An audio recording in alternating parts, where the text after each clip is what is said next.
Today we will going to address a case, but not any case of murder, but a murder that occurred to newborn babies. The case that we're going to talk about has influenced so many families and has hurt them until this day. This topic has been so devastating for these families. They didn't expect it that their lives could change from one day to another just because a person called Lucy Letby. Britain's most prolific child killer, Lucy Letby, a nurse trusted with the lives of newborn babies, today found guilty of 7 murders and the attempted murder of 6 more innocent children. This all started in the years of 2015 and 2016, where a lot of infant deaths occurred. This happened at the Countess of Chester Hospital in England. This all started in 2017, where a police investigation started because of the spike of newborn babies' deaths. And this didn't happen in the other hospitals in the UK, but specifically in this hospital where they decided to start the investigation. In the year of July 2018, Lucy Letby was taken into custody for being the main suspicious of the murder of these newborn babies. Yes. Hello, my name's Chester, please. Okay, Stefan, 2 seconds. Yes? Yeah, thank you. His friends and family couldn't believe what she'd done, because she grew in an environment that there was no violence. The Grazia magazine says that even the parents supported her through the trial. They couldn't believe she'd done this. She was a doting girl who was the first in the family to go to university. She had a future ahead. She was an only child, and her parents were so supportive to her. They even helped her buy her house close to the hospital so she could go to work. But in the year of 2020, she was charged of being guilty, killing 8 newborn babies and attempting to kill others too. And in the years of 2021 to 2023, the trial started. And there was where the evidence was shown that she was guilty of these murders. Lucy Letby has been found guilty of the attempted murder of a baby. She murdered the babies under her care by giving them lethal insulin injections or by pumping air into their veins. The evidence shows that they have found that in the babies' bodies. And all of these incidents happened when Lucy was in charge. They also find some notes that she wrote, writing, "I am devil, I did this." This is the original note.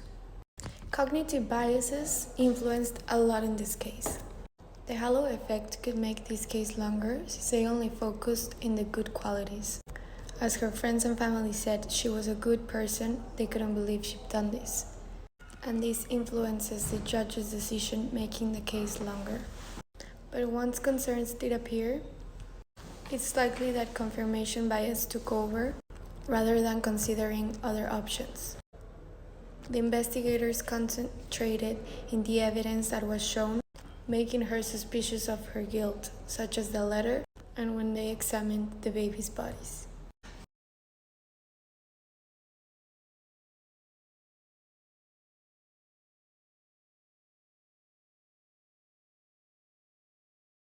In this particular case, the availability heuristic is one of the biases that stands out.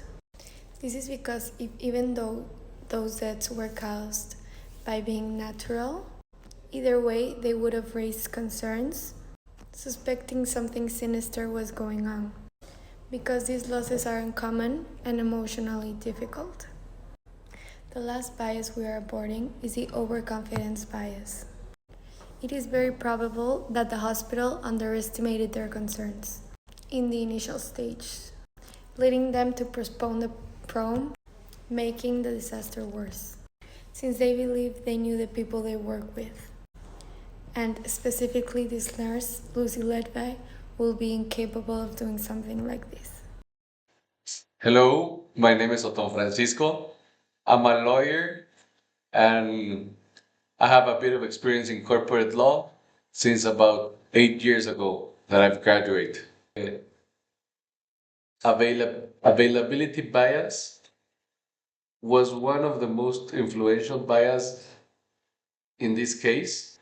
It's that they should be around people that make them think different, or make them argue what they think. Not like stay with people that everybody thinks alike.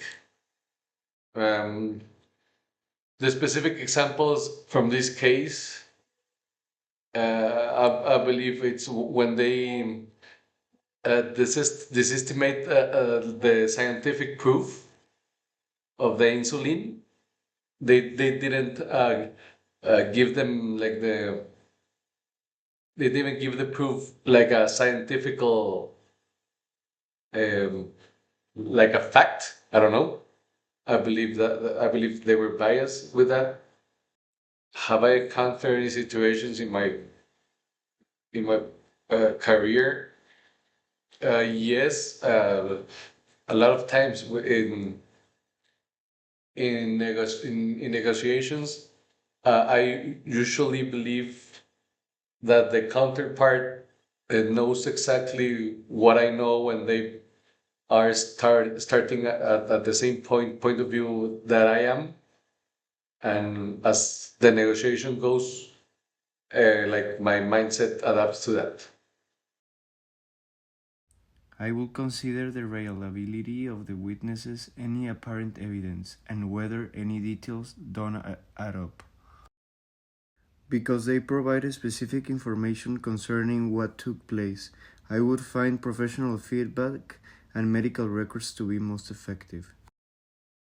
My emotions might affect my choices, especially if I hear an upsetting story.